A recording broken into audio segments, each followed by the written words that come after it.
Fase 2, secondo giorno, torna il traffico sulle strade, ma regole rispettate, file ordinate nelle stazioni, controlli sierologici al casello di Napoli.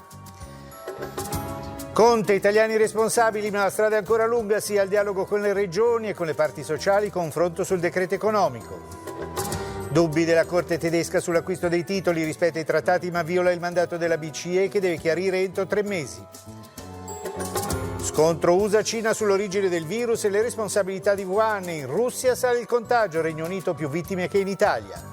Salerno, business criminale in porto, 69 arresti tra spedizionieri e funzionari doganali, i reati peculato e traffico internazionale di rifiuti.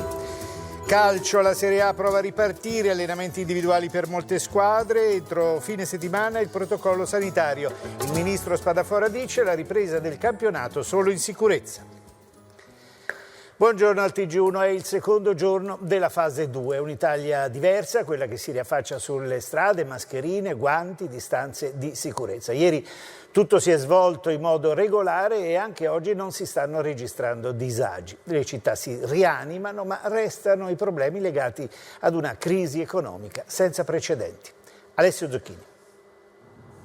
Sembra un giorno come tanti, il traffico è intenso, almeno sulla tangenziale di Milano.